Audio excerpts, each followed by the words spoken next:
Hola chicas y chicos, bienvenidos al segundo cuatrimestre de Psicología del Desarrollo y el Aprendizaje 1.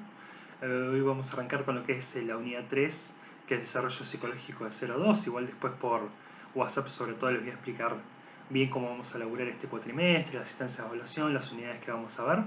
En este caso, como les dije, vamos a arrancar con lo que es el Desarrollo Psicológico de 0 a 2 años, con la fotocopia de abordaje psicomotor de recién nacido.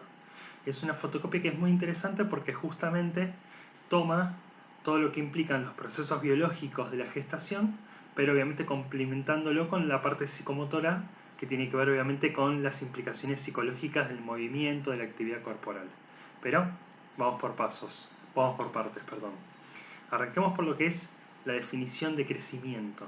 Cuando hablemos de crecimiento, nos vamos a referir a los aspectos cuantitativos.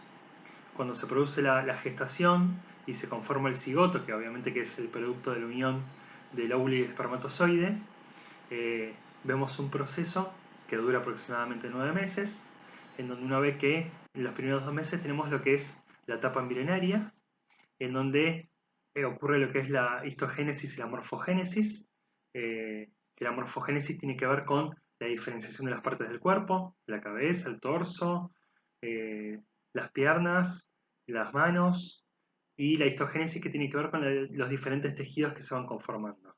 Si ustedes ven, cuando termina la etapa embrionaria de 0 a 2 meses de gestación, el ser humano ya es un pequeño ser humanito de 3 centímetros, en donde ya uno puede distinguir gran parte de las partes principales del cuerpo humano. Después de los 2 meses a los 9 meses de gestación tenemos lo que es la etapa fetal, donde obviamente se terminan de conformar eh, lo que es el resto del cuerpo humano. Pero, ¿a qué me refiero con crecimiento? Uno ve que, sí, el ser humano nace, tiene, si todo ha salido bien, 2 ojos, 2 piernas, 2 pies, 2 manos, 2 brazos. Ahora bien, significa que el ser humano, por ejemplo, nace con sus 2 ojos y ya puede ver cualquier objeto de lejos, de cerca, ya nace con sus pies y puede caminar, ya nace con sus brazos y puede agarrar objetos, por supuesto que no.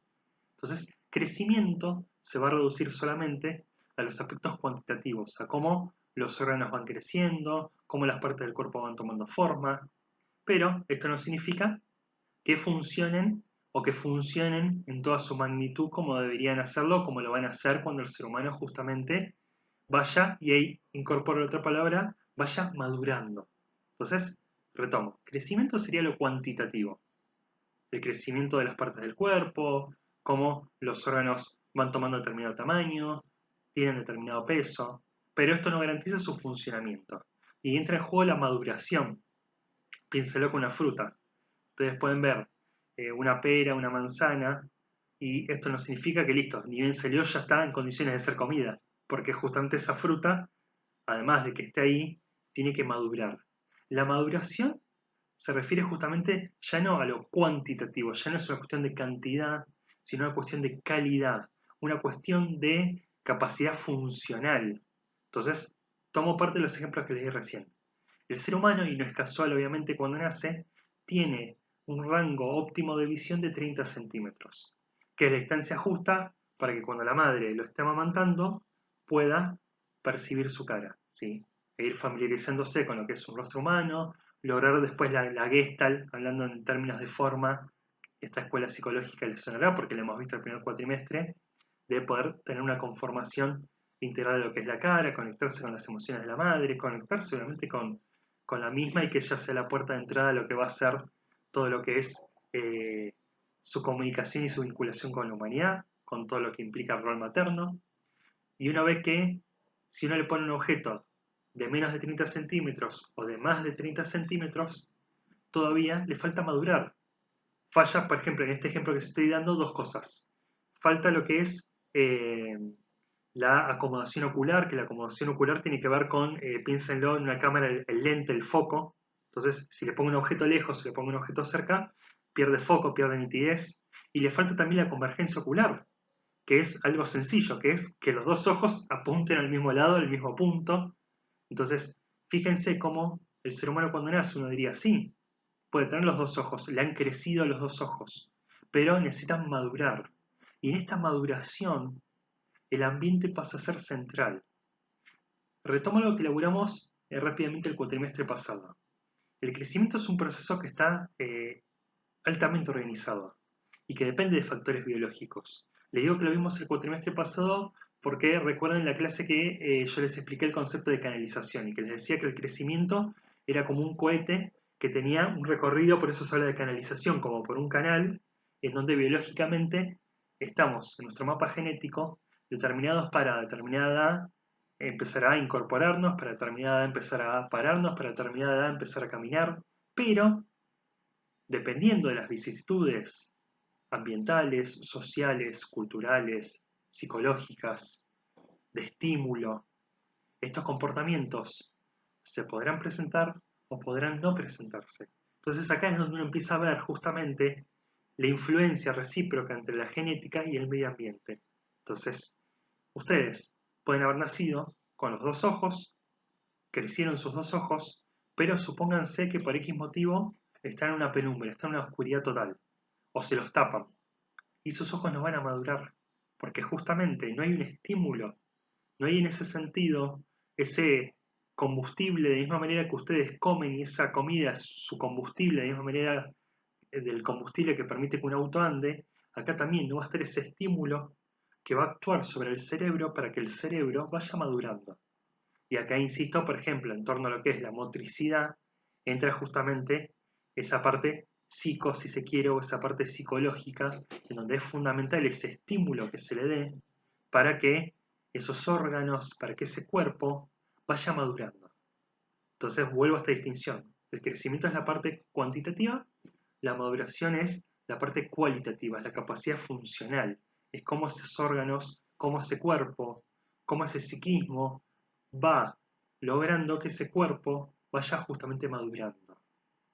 Eh, Revean, y esto digo revean porque obviamente que todo ser humano lo tiene, una concepción a veces muy pasiva del bebé. Ustedes van a ver que no, que el bebé en ese sentido tiene una postura muy activa y no solamente desde que nace. Ya hay estudios comprobando antes del nacimiento que el bebé tiene gran parte de sus sentidos activos. Entonces, por ejemplo, hay estudios con luces como hay hoy en día muy modernas LED que enfocan a la panza de la madre y que ven como el bebé justamente trata de protegerse de la luz o cierra los ojos, en donde ya se ve que su visión está activa, su audición también, que no es casual. Por eso cuando la madre se lleva al bebé a su pecho se tiende a tranquilizar, porque los latidos del corazón ya los escuchaba desde su gestación, no es que recién los percibe cuando nace.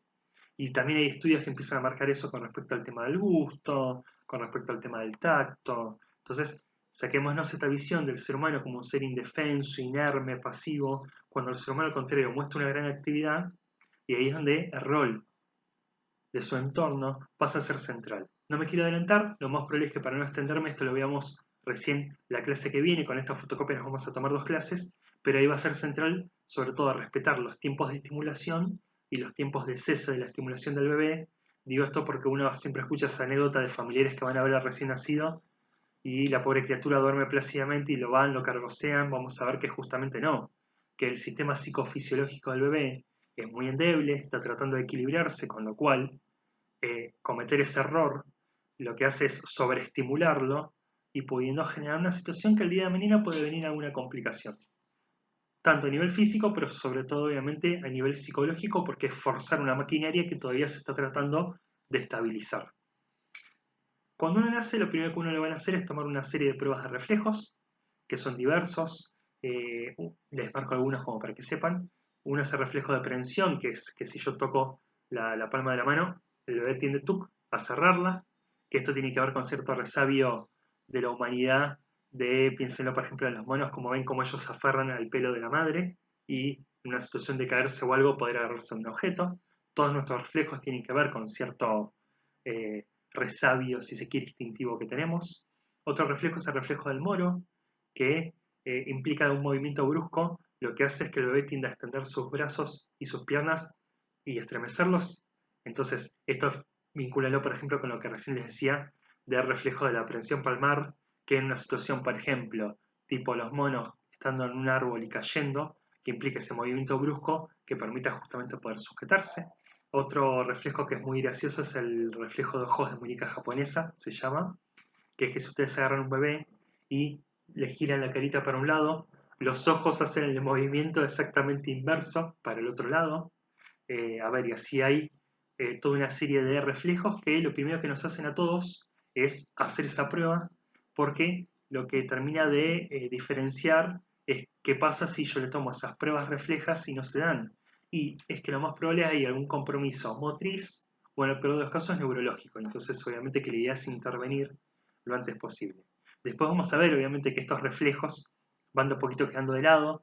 En términos piagetianos ya lo han visto, se empiezan a conformar los esquemas, o sea, las representaciones internas para responder frente a las situaciones, pero obviamente el ser humano, como todo ser vivo, nace con cierto bagaje hereditario, genético, biológico, y entre ellos esta serie de reflejos, que los reflejos a fin de cuentas, chicos, son movimientos y percepciones involuntarias y que todo ser humano los necesita para poder responder frente a distintas situaciones, o por lo menos los necesitaba en nuestro caso y por eso no tiene este acervo. Pero sí insisto en esta cuestión de la importancia de cómo la maduración y cómo esa estimulación va a permitir que el ser humano obviamente pueda responder. Entonces, retomo, crecimiento es lo cuantitativo, maduración es lo cualitativo, desarrollo es la suma de crecimiento y maduración. Entonces, cuando hablemos del desarrollo de un ser humano, vamos a estar implicando tanto los aspectos biológicos de crecimiento, de cómo va cambiando de tamaño, de cómo va cambiando justamente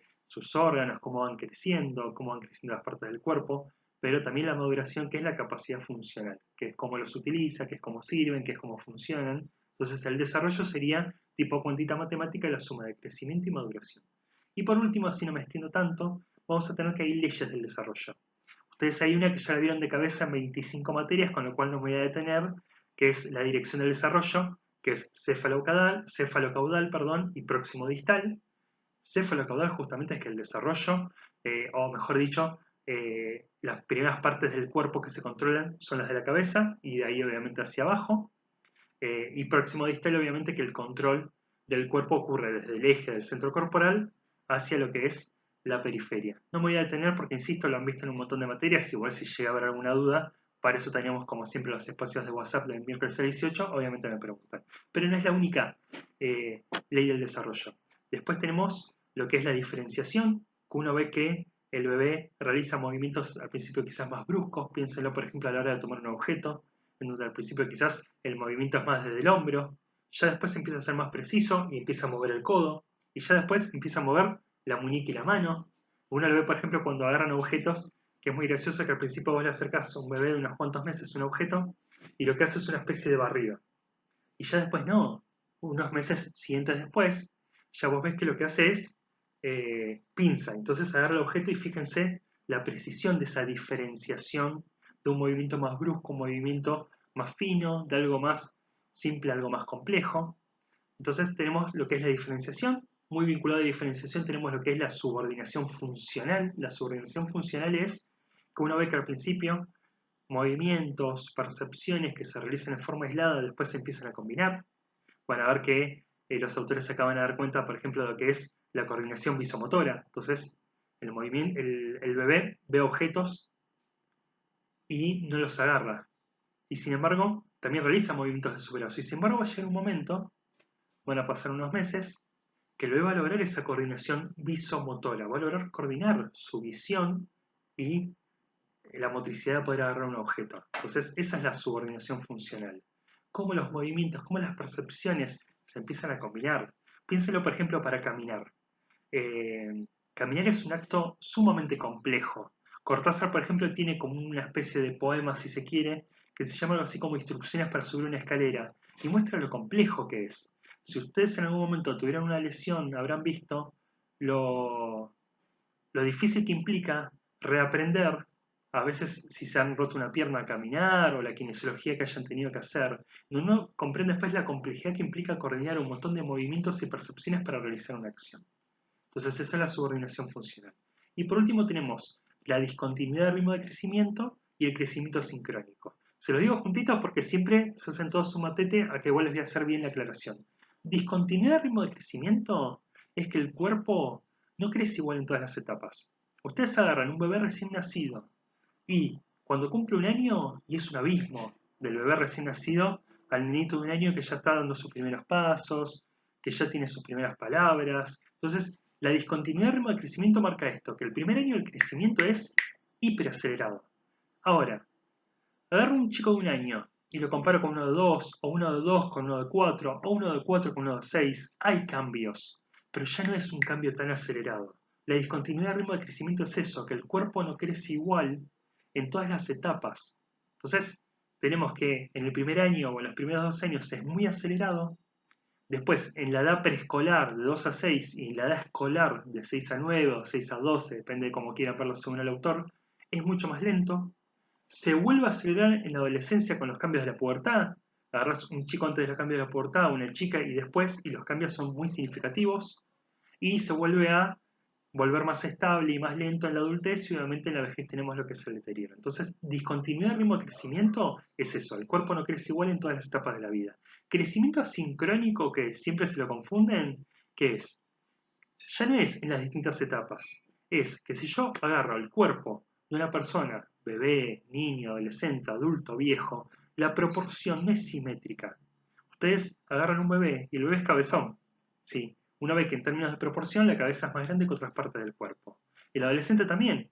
Ocurrió la pubertad, los cambios biológicos de la pubertad, y vos ves, en el caso del varón, y sus hombros alcanzaron una proporción, crecieron mucho más que otras partes del cuerpo. En el caso de la mujer va a ocurrir lo mismo con el tema de la cadera, por ejemplo. Entonces el crecimiento asincrónico marca eso, que el cuerpo no crece en igual proporción y que según la etapa hay partes del cuerpo que pueden crecer más que otras. Les hago esto, pues insisto, es una pregunta de cabeza de parcial y siempre se hace esa confusión. No me quiero extender más. Ves que viene, vamos a enfocar sobre todo en la última parte de esta fotocopia, que es la parte de interacción temprana y que es donde entra en juego justamente esa tracción, si se quiere, que empieza a ser justamente el contexto, estimulándolo a través de lo comportamental, lo afectivo, lo cognitivo, para justamente poder promover lo que es el desarrollo del ser humano. Chicas y chicos, gracias.